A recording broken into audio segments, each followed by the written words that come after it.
নমস্কাৰ, মই ৰাহুলে লৈ আহিছোঁ আগন্তুক হ'বলগীয়া অসম চৰকাৰৰ বিভিন্ন এক্সাম যেনে ADRE, APDCL, আছাম পুলিচ ইত্যাদিৰ প্ৰতি লক্ষ্য কৰি কিছুমান ইম্পৰ্টেণ্ট MCQ তাৰে 2022 বৰ্ষত হৈ যোৱা ADRE গ্ৰেড 3 পেপাৰ 3 আলোচনা কৰিবলৈ ওলাইছোঁ আৰু এই ভিডিঅ'টিত মই জেনেৰেল ষ্টাডিজৰ পৰ্চনটো আলোচনা কৰিম আৰু লগতে কিছু এক্সট্ৰা ইনফৰ্মেশ্যনো এড কৰিছোঁ। পাৰিলে ভিডিঅ'টো শেষলৈকে চাব। আৰু ইতিমধ্যে মই বিভিন্ন ভিডিঅ'ৰ চিৰিজো সম্পূৰ্ণ কৰিছোঁ, যেনে অসম বুৰঞ্জী, কলা আৰু সংস্কৃতি, অসমৰ ভূগোল, ৰাজনীতি, অসমৰ সাহিত্য আৰু লগতে পৰিৱেশ বিজ্ঞানৰো কিছু কুৱেশ্যন ইতিমধ্যে আলোচনা কৰিছোঁ। যদি আপোনালোকে ভিডিঅ'বোৰ চোৱা নাই, ভিডিঅ'টিৰ ডেছক্ৰিপশ্যনতে পাব লিংকবোৰ। আৰু ইতিমধ্যে হৈ যোৱা সকলোবোৰ ভিডিঅ'ৰ আপোনালোকে PDF ল'ব পাৰিব মোৰ টেলিগ্ৰাম চেনেলৰ পৰা। টেলিগ্ৰাম চেনেলৰ লিংকো মই ভিডিঅ'টিৰ ডেছক্ৰিপশ্যনতে দি দিম। পিছে বলক পলম নকৰাকৈ আজিৰ ভিডিঅ'টি আৰম্ভ কৰোঁ। 1 নম্বৰ কুৱেশ্যন, অলিম্পিকৰ পতাকাত কোনটো ৰঙৰ অনুপস্থিতি? এ দিছে ৰঙা, বি দিছে সেউজীয়া, চি দিছে বেঙুনীয়া, ডি দিছে হালধীয়া। ইয়াৰ ৰাইট এনচাৰটো হ'ব চি, বেঙুনীয়া। বেঙুনীয়া ৰংটোৱে অলিম্পিকৰ পতাকাখনত নাই। তাৰোপৰি ৰঙা, সেউজীয়া, ক'লা, হালধীয়া আৰু নীলা ৰং অলিম্পিকৰ পতাকাত আছে। আৰু প্ৰত্যেকটি ৰঙে এটি এটি বিশেষত্ব প্ৰতিনিধিত্ব কৰে, যেনে ব্লু কালাৰে sky and unity of the world athletes, য়েল্লোৱে sun and the light of the নলেজক সূচায়, ব্লেকে art and the solidarity of the Olympic ideas, গ্ৰীনে nature and hope for better future, ৰেডে spirit of competition and energy of এথলিটক সূচায়। Next question 2 number, পেৰুৰ ৰাজধানী চহৰ হৈছে এ দিছে বগোটা, বি দিছে চেণ্টিয়াগো, চি দিছে হাভানা, ডি দিছে লিমা। ইয়াৰ ৰাইট এনচাৰটো হ'ব ডি, লিমা। লিমা হৈছে পেৰুৰ কেপিটেল চিটি। তাৰোপৰি বাকীকেইটা অপশ্যন দিছে, প্ৰত্যেকটোৱে কেপিটেল চিটি হয়, কোনটো কাৰ জানি লোৱা হওক। বগোটা হৈছে কলম্বিয়াৰ কেপিটেল চিটি, চেণ্টিয়াগো হৈছে চিলিৰ কেপিটেল চিটি আৰু হাভানা হৈছে কিউবাৰ capital city. Next question 3 number, national stock exchange ক'ত অৱস্থিত? এ দিছে মুম্বাই, বি দিছে কলিকতা, চি দিছে হায়দৰাবাদ, ডি দিছে নতুন দিল্লী। ইয়াৰ ৰাইট এনচাৰটো হ'ব এ, মুম্বাই। মুম্বাইতে নেশ্যনেল ষ্টক এক্সচেঞ্জ অৱস্থিত। তাৰোপৰি মুম্বাইত আৰু এটা ষ্টক এক্সচেঞ্জ আছে, সেইটো হৈছে Bombay stock exchange. Next question 4 number, এটা কম্পিউটাৰৰ পৰা আনটো কম্পিউটাৰলৈ ফাইলসমূহ স্থানান্তৰিত কৰিবলৈ ব্যৱহাৰ্য হাৰ্ডৱেৰৰ উপাদানটো নিম্নলিখিত তালিকাৰ পৰা চিনাক্ত কৰা। এ দিছে বায়'ছ, বি দিছে হাৰ্ড ডিস্ক, চি দিছে CPU, ডি দিছে USB ফ্লেছ ড্ৰাইভ। ইয়াৰ ৰাইট এনচাৰটো হ'ব D, USB flash drive. USB flash ড্ৰাইভৰ সহায়তে এটা কম্পিউটাৰৰ পৰা ফাইলসমূহ আন এটা কম্পিউটাৰলৈ নিবৰ বাবে ব্যৱহাৰ কৰা হয়। নেক্সট কুৱেশ্যন 5 নম্বৰ, উত্তৰ ভাৰতৰ সিন্ধু গংগেয় সমতল ভূমিক দক্ষিণ ভাৰতত স্থিত দাক্ষিণাত্য মালভূমিৰ পৰা পৃথক কৰা পৰ্বতমালাটি হৈছে এ দিছে কাৰাকোৰম পৰ্বতমালা, বি দিছে সাতপুৰা আৰু বিন্ধ্যা পৰ্বতমালা, চি দিছে আৰৱলী পৰ্বতমালা, ডি দিছে পীৰ পাঞ্জাল পৰ্বতমালা। ইয়াৰ ৰাইট এনচাৰটো হ'ব বি, সাতপুৰা আৰু বিন্ধ্যা পৰ্বতমালা, বা যাক সাতপুৰা এণ্ড বিন্ধ্যা বুলি কোৱা হয়। নেক্সট কুৱেশ্যন 6 নম্বৰ, নিম্নলিখিত নদীসমূহৰ কোনখন নদী উৎপত্তি হিমালয়ৰ পৰা নহয়? এ দিছে সিন্ধু, বি দিছে গংগা, চি দিছে যমুনা, ডি দিছে নৰ্মদা। ইয়াৰ ৰাইট এনচাৰটো হ'ব ডি, নৰ্মদা। নৰ্মদা নদীয়ে হিমালয়ৰ পৰা উৎপত্তি হোৱা নাই। নেক্সট কুৱেশ্যন 7 নম্বৰ, কিমান উষ্ণতাত পানীৰ ঘনত্ব সৰ্বোচ্চ হয়? এ দিছে 100 ডিগ্ৰী চেলচিয়াছ, বি দিছে -40 ডিগ্ৰী চেলচিয়াছ, চি দিছে 0 ডিগ্ৰী চেলচিয়াছ, ডি দিছে 4 ডিগ্ৰী চেলচিয়াছ। ইয়াৰ ৰাইট এনচাৰটো হ'ব ডি, 4 ডিগ্ৰী চেলচিয়াছ। 4 ডিগ্ৰী চেলচিয়াছতে বা 4 ডিগ্ৰী চেলচিয়াছ উষ্ণতাতে পানীৰ ঘনত্ব সৰ্বোচ্চ হয়। নেক্সট কুৱেশ্যন 8 নম্বৰ, সমাজ বিজ্ঞানৰ কোন শাখাত সম্পত্তিৰ উৎপাদন, বিতৰণ আৰু উপভোগ সম্পৰ্কীয় অধ্যয়ন কৰা হয়? এ দিছে বাণিজ্য, বি দিছে অৰ্থনীতি, চি দিছে ৰাজনীতি, ডি দিছে সমাজতত্ত্ব। ইয়াৰ ৰাইট এনচাৰটো হ'ব বি, অৰ্থনীতি। অৰ্থনীতিতে সম্পত্তিৰ উৎপাদন, বিতৰণ আৰু উপভোগ সম্পৰ্কীয় অধ্যয়ন কৰা হয়। 9 নম্বৰ কুৱেশ্যন, নিম্নলিখিত তালিকাৰ পৰা স্বাভাৱিকভাৱে তেজস্ক্ৰিয় পদাৰ্থটি চিনাক্ত কৰা। এ দিছে প্লুটনিয়াম, বি দিছে জাৰ্মেনিয়াম, চি দিছে অস্মিয়াম, ডি দিছে কেডমিয়াম। ইয়াৰ ৰাইট এনচাৰটো হ'ব এ, প্লুটনিয়াম। প্লুটনিয়ামেই হৈছে স্বাভাৱিকভাৱে তেজস্ক্ৰিয় পদাৰ্থ।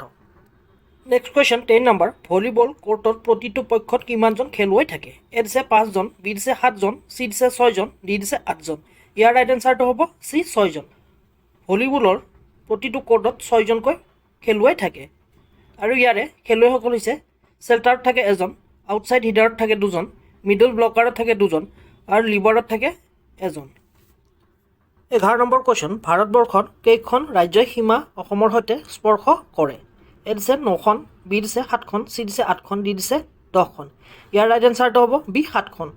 ভাৰতবৰ্ষৰ 7খন ৰাজ্যই অসমৰ সৈতে সীমা শ্বেয়াৰ কৰে আৰু সেইকেইখন হৈছে ৱেষ্ট বেংগল, অৰুণাচল প্ৰদেশ, নাগালেণ্ড, মণিপুৰ, মিজোৰাম, ত্ৰিপুৰা আৰু মেঘালয়। তাৰোপৰি নৰ্থ ইষ্টৰ আন এখন ৰাজ্য হৈছে ছিক্কিম, আৰু ছিক্কিম নৰ্থ ইষ্টৰ ৰাজ্য যদিও ই অসমৰ সৈতে বা নৰ্থ ইষ্টৰ কোনো এখন ৰাজ্যৰ সৈতে ই সীমা শ্বেয়াৰ নকৰে। 12 নম্বৰ কুৱেশ্যন, 1 জানুৱাৰী 2022 সাপেক্ষে অসমৰ বিত্তমন্ত্ৰী কোন? এ দিছে অজন্তা নেওগ, বি দিছে চন্দ্ৰমোহন পাটোৱাৰী, চি দিছে হেমন্ত বিশ্ব শৰ্মা, ডি দিছে পীযুষ হাজৰিকা। ইয়াৰ ৰাইট এনচাৰটো হ'ব এ অজন্তা নেওগ। 1 জানুৱাৰী 2022 সাপেক্ষে অসমৰ বিত্তমন্ত্ৰী আছিল Ajanta Neog.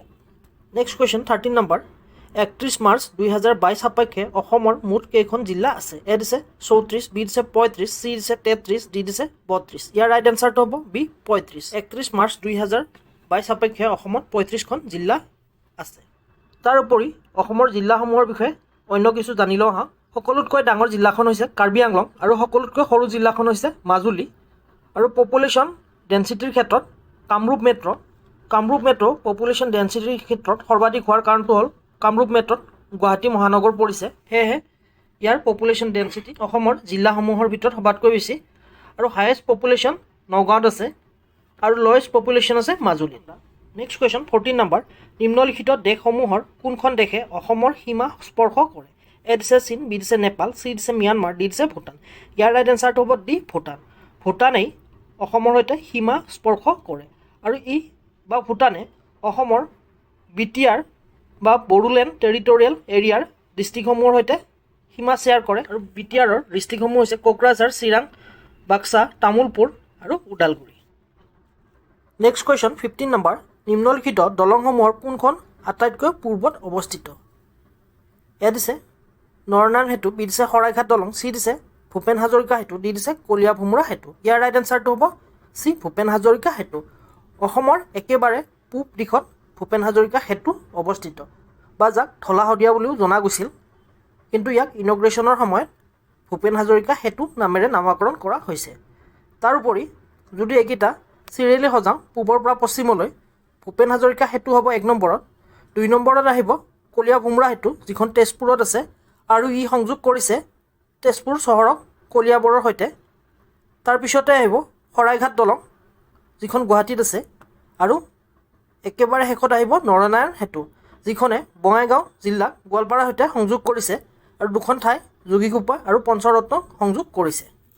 Next question 16 number, নিম্নলিখিত নদীসমূহৰ কোনখন নদী বৰাক উপত্যকাত অৱস্থিত? এ দিছে ডিক্ৰাং, বি দিছে কুচিয়াৰা, চি দিছে বগী নদী, ডি দিছে ভৰলু। ইয়াৰ ৰাইট এনচাৰটো হ'ব বি কুচিয়াৰা।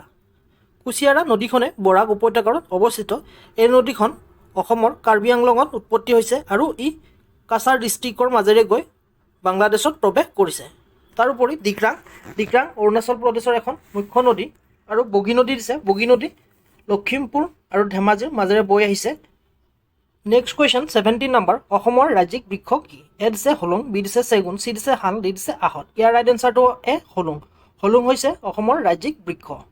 তাৰোপৰি অসমৰ ৰাজ্যিক পক্ষী হৈছে দেওহা, ফুল হৈছে কপৌ ফুল। নেক্সট কুৱেশ্যন 18 নম্বৰ, অসমৰ কোন ঠাইত পুৱামক্কা আৰু হয়গ্ৰীৱ মাধৱ মন্দিৰ অৱস্থিত? এ দিছে শিৱসাগৰ, বি দিছে তেজপুৰ, চি দিছে ডুমনিচকী, ডি দিছে হাজো। ইয়াৰ ৰাইট এনচাৰটো হ'ব ডি হাজো। হাজোতে পুৱামক্কা আৰু হয়গ্ৰীৱ মাধৱ মন্দিৰ অৱস্থিত। তাৰোপৰি শিৱসাগৰত আছে ৰংঘৰ, কাৰেংঘৰ, তলাতল ঘৰ, শিৱদৌল, জয়দৌল ইত্যাদি। তেজপুৰত আছে অগ্নিগড় পাহাৰ, মহাভৈৰৱ মন্দিৰ ইত্যাদি। নেক্সট কুৱেশ্যন 19 নম্বৰ, যোৰহাটত অৱস্থিত চাহ গৱেষণা কেন্দ্ৰৰ নাম? এ দিছে তৰাই, বি দিছে টোকলাই, চি দিছে তামৈ, ডি দিছে টিংৰাই। ইয়াৰ ৰাইট এনচাৰটো হ'ব বি টোকলাই। টোকলাই চাহ গৱেষণা কেন্দ্ৰটোৱে যোৰহাটত অৱস্থিত আৰু ই চাদ্দাৰ চিনামৰাত অৱস্থিত।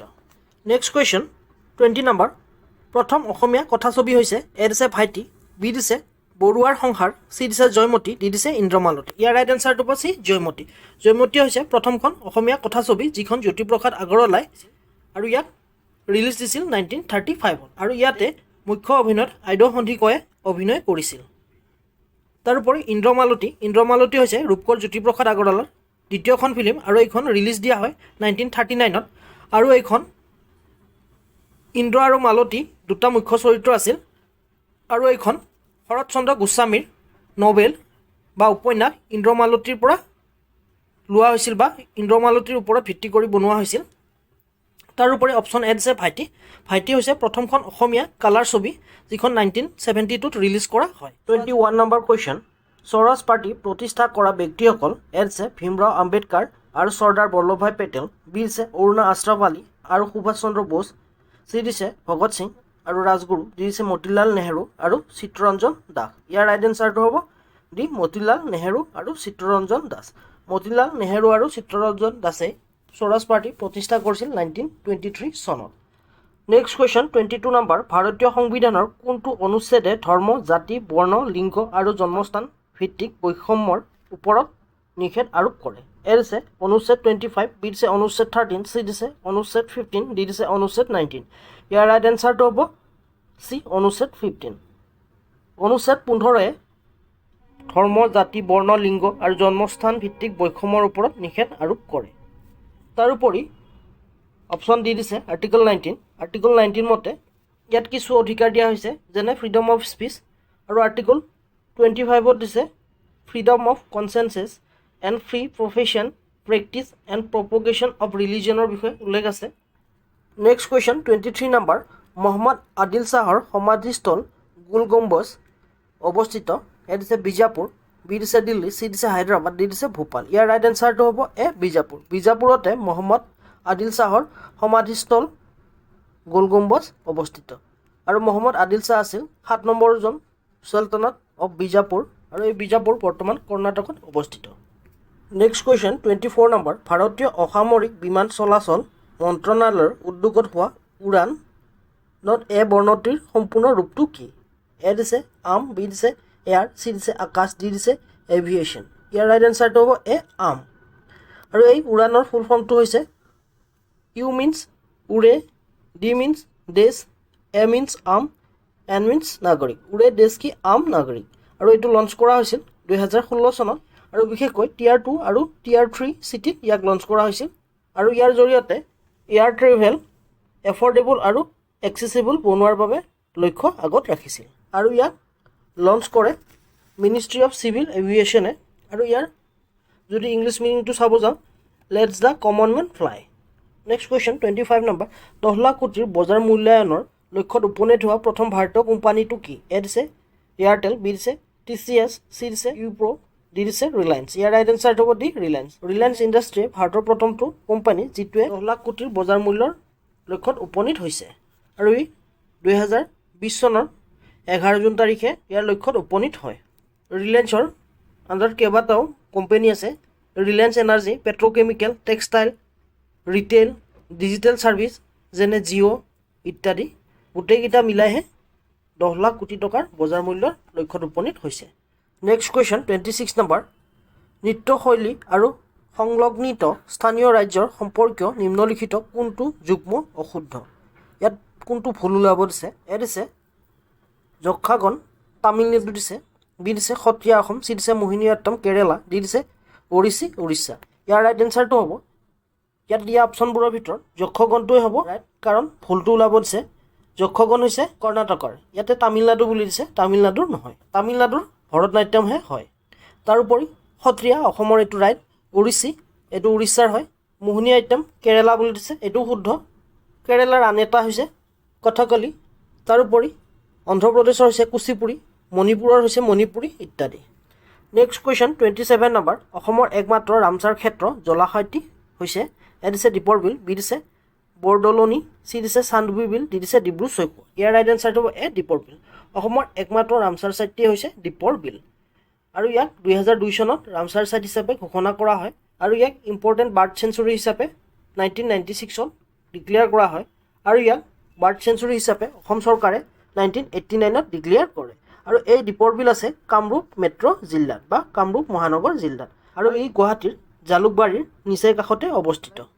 নেক্সট কুৱেশ্যন 28 নম্বৰ, নিম্নলিখিত মন্ত্ৰণালয়সমূহৰ কোনটো বেটী বচাও বেটী পঢ়াও আঁচনিৰ সৈতে সংযুক্ত নহয়? এ দিছে স্বাস্থ্য আৰু পৰিয়াল কল্যাণ মন্ত্ৰালয়, বি দিছে গ্ৰাম উন্নয়ন মন্ত্ৰালয়, চি দিছে মহিলা আৰু শিশু উন্নয়ন মন্ত্ৰালয়, ডি দিছে মানৱ সম্পদ উন্নয়ন মন্ত্ৰালয়। ইয়াৰ ৰাইট এনচাৰটো হ'ব বি গ্ৰাম উন্নয়ন মন্ত্ৰণালয়। গ্ৰাম উন্নয়ন মন্ত্ৰণালয়ে বেটী বচাও বেটী পঢ়াৰ সৈতে জড়িত নহয়। তাৰোপৰি এ, চি আৰু ডি গোটেইকেইটা অপশ্যনে বেটী বচাও বেটী পঢ়াৰ সৈতে জড়িত, আৰু ইয়াৰ ভিতৰত মহিলা আৰু শিশু উন্নয়ন মন্ত্ৰণালয় হৈছে মেইন মন্ত্ৰণালয়। তাৰোপৰি স্বাস্থ্য আৰু পৰিয়াল কল্যাণ মন্ত্ৰণালয় ইয়াৰ সৈতে জড়িত। তাৰোপৰি মানৱ সম্পদ উন্নয়ন মন্ত্ৰণালয় ইয়াৰ সৈতে জড়িত। মেইন হৈছে অপশ্যন চিটো মহিলা আৰু শিশু উন্নয়ন মন্ত্ৰণালয়। নেক্সট কুৱেশ্যন 29 নম্বৰ অসম চিকিৎসা মহাবিদ্যালয় ক'ত অৱস্থিত? এ দিছে শিলচৰ, বি দিছে যোৰহাট, চি দিছে গুৱাহাটী, ডি দিছে ডিব্ৰুগড়। ইয়াৰ ৰাইট এনচাৰটো হ'ব ডি ডিব্ৰুগড়। ডিব্ৰুগড়তে অসম চিকিৎসা মহাবিদ্যালয় অৱস্থিত আৰু ইয়াক ষ্টাব্লিছ কৰা হয় 1947 চনত আৰু ই নৰ্থ ইষ্টৰ প্ৰথম মেডিকেল কলেজ। তাৰোপৰি শিলচৰ মেডিকেল কলেজ এখন ষ্টাব্লিছ কৰা হয় 1958ত। গুৱাহাটী মেডিকেল কলেজ 1960ত ইয়াক ষ্টাব্লিছ কৰা হয় আৰু Jorhat medical college and hospital establish কৰা হয় 2010 চনত। নেক্সট কুৱেশ্যন 30 নম্বৰ ভাৰত চৰকাৰৰ উদ্যোগত লোৱা মিছন ইন্দ্ৰধনুষ কি কাৰ্যৰ সৈতে জড়িত? এ দিছে টীকাকৰণ, বি দিছে পৰিচ্ছন্নতা, চি দিছে ডিজিটেলাইজেশ্যন, ডি দিছে ৰাজপথ উন্নয়ন। ইয়াৰ ৰাইট এনচাৰটো টীকাকৰণ। মিছন ইন্দ্ৰধনুষ টীকাকৰণৰ সৈতে জড়িত। তাৰোপৰি পৰিচ্ছন্নতাৰ বিষয়ে বা ইয়াৰ লগত জড়িত মিছনটো হৈছে স্বচ্ছ ভাৰত মিছন। ডিজিটেলাইজেশ্যনৰ সৈতে জড়িত কিছুমান প্ৰকল্প হৈছে যেনে UPI, ডিজিলকাৰ ইত্যাদি। ৰাজপথ উন্নয়নৰ লগত জড়িত মিছনটো হৈছে ভাৰতমালা, যিটো ভাৰত চৰকাৰৰ, আৰু অসমমালা, যিটো অসম চৰকাৰৰ আণ্ডাৰত আহে। নেক্সট কুৱেশ্যন 31 নম্বৰ ভাৰতৰ সংবিধানৰ অনুচ্ছেদ 17ত কিহৰ বিলুপ্তিৰ কথা আলোচনা কৰা হৈছে? এ দিছে দাসত্ব, বি দিছে বন্ধিত শ্ৰমিক, চি দিছে অস্পৃশ্যতা, ডি দিছে সতী। ইয়াৰ ৰাইট এনচাৰটো হ'ব চি অস্পৃশ্যতা। আৰ্টিকল 17ত ভাৰতৰ সংবিধানৰ অস্পৃশ্যতাৰ বিষয়ে উল্লেখ আছে। তাৰোপৰি দাসত্বৰ বিষয়ে আৰ্টিকল 23ত উল্লেখ আছে। তাৰোপৰি আৰ্টিকল 23তে মেনশ্যন আছে হিউমেন ট্ৰেফিকিং প্ৰহিবিটেড আৰু শিশু শ্ৰমিক নিয়োগত বাধাৰ বিষয়ে উল্লেখ আছে। নেক্সট কুৱেশ্যন 32 নম্বৰ 1919 চনত নিম্নলিখিত কোনটো ঘটনা বা কাৰ্য সংঘটিত হোৱা নাছিল? এ দিছে ৰাউলত আইন গৃহীতকৰণ, বি দিছে মণ্টেগু চাৰ্লছ ফৰ্ম সংস্কৰণ ঘোষণা, চি দিছে বংগ বিভাজন, ডি দিছে জালিয়ানাবাগ শোককৰ্তা ঘটনা। ইয়াৰ ৰাইট এনচাৰটো হ'ব চি বংগ বিভাজন। বংগ বিভাজন প্ৰথম আৰম্ভণি হৈছিল 1905 চনত আৰু যিহেতু ইয়াত হোৱা নাছিল সুধিছে সেয়েহে ইয়াৰ ৰাইট এনচাৰটো হ'ব বংগ বিভাজন। তাৰোপৰি ৰাউলত আইন গৃহীতকৰণ এইটো 1919 চনত হৈছিল আৰু এই ৰাউলত আইন গৃহীতকৰণৰ বাবেই জালিয়ানাবাগত প্ৰতিবাদ কৰিছিল তাৰ কৃষকসকলে আৰু স্থানীয় লোকসকলে আৰু ইয়াতেই ব্ৰিটিছ পুলিচে নিৰৱ প্ৰতিবাদকাৰীৰ ওপৰত গুলীবৰ্ষণ কৰে আৰু যিটো জালিয়ানাবাগত হৈছিল আৰু ইয়াকে জালিয়ানাবাগ হত্যাকাণ্ড বুলি কোৱা হয়। তাৰোপৰি বংগ বিভাজনৰ ঠিক পিছতেই মুছলিম লীগৰ গঠন হৈছিল 1906 চনত। এইটো মনত ৰাখিব সোধে প্ৰায়ে। নেক্সট কুৱেশ্যন 33 নম্বৰ নিম্নলিখিত কোনটো আঁচনি জল সংগ্ৰহ ও সংৰক্ষণ ব্যৱস্থাটি ত্বৰান্বিত কৰাৰ অৰ্থে 2019 চনৰ জুলাই মাহত আৰম্ভ কৰা হৈছিল? এ দিছে জল শক্তি অভিযান, বি দিছে জল বিকাশ অভিযান, চি দিছে জল হি ধন হে অভিযান, ডি দিছে জল বচাও অভিযান। ইয়াৰ ৰাইট এনচাৰটো হ'ব এ জল শক্তি অভিযান। জল শক্তি অভিযানটোৱে 2019 চনৰ জুলাই মাহত জল সংগ্ৰহ ও সংৰক্ষণ ব্যৱস্থাটি ত্বৰান্বিত কৰাৰ অৰ্থে লঞ্চ কৰা হৈছিল। নেক্সট কুৱেশ্যন 34 নম্বৰ নিম্নলিখিত কোনটো স্থান পেট্ৰলিয়াম খণ্ডৰ সৈতে জড়িত নহয়? এ দিছে দুলিয়াজান, বি দিছে নাজিৰা, চি দিছে বঙাইগাঁও, ডি দিছে মাৰ্ঘেৰিটা। ইয়াৰ ৰাইট এনচাৰটো হ'ব ডি মাৰ্ঘেৰিটা। মাৰ্ঘেৰিটা অঞ্চলটোৱে পেট্ৰলিয়ামৰ সৈতে জড়িত নহয়। মাৰ্ঘেৰিটা কয়লাৰ বাবেহে বা কোল ছেক্টৰৰ সৈতেহে জড়িত। তাৰোপৰি দুলিয়াজান, নাজিৰা, বঙাইগাঁও এইকেইটা পেট্ৰলিয়ামৰ সৈতে জড়িত স্থান। নেক্সট কুৱেশ্যন 35 নম্বৰ কোনখন দেশত সৰ্বপ্ৰথমে পণ্য ও সেৱা কৰ যাক GST বুলি জনা যায় ৰূপায়ণ কৰা হৈছিল? এ দিছে জাৰ্মানী, বি দিছে ফ্ৰান্স, চি দিছে কানাডা, ডি দিছে আমেৰিকা যুক্তৰাষ্ট্ৰ। ইয়াৰ ৰাইট এনচাৰটো ফ্ৰান্স। ফ্ৰান্সে প্ৰথমে GST ইমপ্লিমেণ্ট কৰে আৰু ইয়াক 1954 চনত ফ্ৰান্সত ইমপ্লিমেণ্ট কৰে আৰু ভাৰত চৰকাৰে 2016 চনৰ 12 ছেপ্টেম্বৰ তাৰিখে GST এক্টখন প্ৰেচিডেণ্টে স্বাক্ষৰ কৰে আৰু ই হৈছে ভাৰতৰ 101তম কনষ্টিটিউশ্যন এমেণ্ডমেণ্ট এক্ট বা 101তম কনষ্টিটিউশ্যন এমেণ্ডমেণ্ট এক্টৰ জৰিয়তে ইয়াক অনা হৈছিল। তাৰোপৰি ই কাৰ্যকৰী হয় 1 জুলাই 2017 চনত। নেক্সট কুৱেশ্যন 36 নম্বৰ 2022 চনৰ জানুৱাৰী মাহ অনুযায়ী ৰাজ্যসভাত সৰ্বোচ্চ সংখ্যক আসন থকা ৰাজ্যখন হৈছে এ দিছে কৰ্ণাটকা, বি দিছে মধ্যপ্ৰদেশ, চি দিছে ৰাজস্থান, ডি দিছে উত্তৰ প্ৰদেশ। ইয়াৰ ৰাইট এনচাৰটো হ'ব ডি উত্তৰ প্ৰদেশ।